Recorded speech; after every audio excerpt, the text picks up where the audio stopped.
José Cárdenas informa. Todas las noticias, todas las voces. Hace con el maestro Alfonso Zárate. Él es columnista del periódico El Universal. Publica los jueves los usos del poder.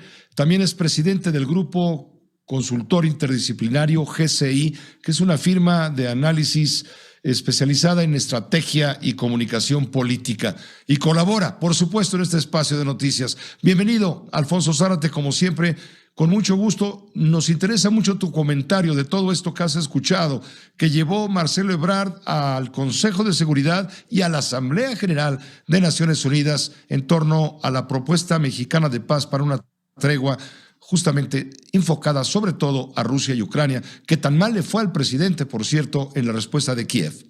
Sí, Pepe, yo creo que vale la pena decir que México ha sido una nación respetada en el concierto internacional por tener una diplomacia de principios, defensora de las mejores causas. El Grupo Contadora, por ejemplo, fue una iniciativa lúcida que impidió el desbordamiento del conflicto centroamericano.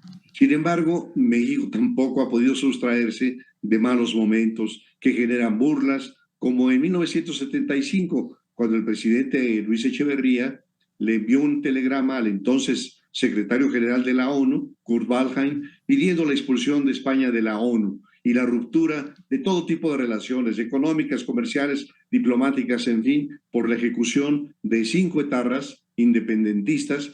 Pero la gran contradicción era, entre otras cosas, que en esos mismos años estaba en curso en México la guerra sucia contra las guerrillas. Y luego Vicente Fox, el vato con botas, como le llamó Humberto Musacchio, que tuvo también una serie de experiencias chuscas, como el Come si te vas a Fidel Castro o el debut de las botas de charol en Madrid.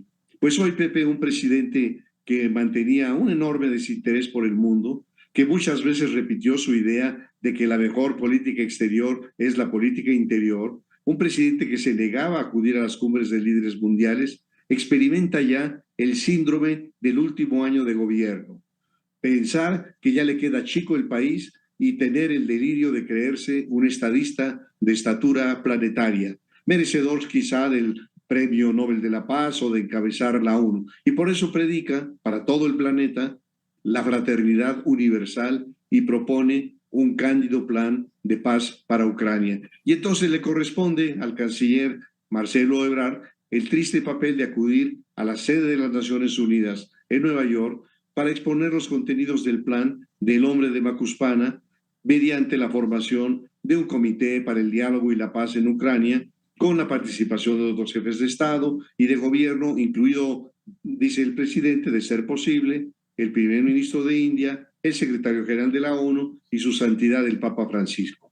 El objetivo sería generar nuevos mecanismos para el diálogo y crear espacios complementarios para la mediación, una mediación que fomente confianza, que reduzca las tensiones y que abra el camino para una paz duradera. Y como ha ocurrido con sus propuestas para embajadores, hay que recordar que el presidente los anuncia en la mañanera antes de haberlos sometido a la opinión del país receptor. Aquí hace lo mismo, entonces anuncia en la mañanera este plan de paz de tregua, pero sin haberlo explorado, sin haber conocido cuál es la postura, sobre todo de las partes en conflicto, pero no solo de ellas, sino también de otros países con intereses en el conflicto y en la región. Y bueno, pues para mostrarse leal hasta la ignominia, Ebrard cumple el triste papel de mensajero de un presidente que ya brincó nuestras fronteras y ahora llama a la fraternidad universal.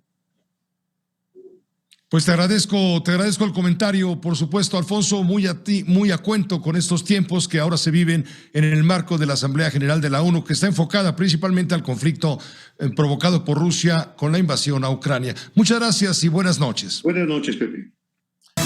Usted tiene la última palabra. Aquí escuchamos todas las voces. Opine con nosotros.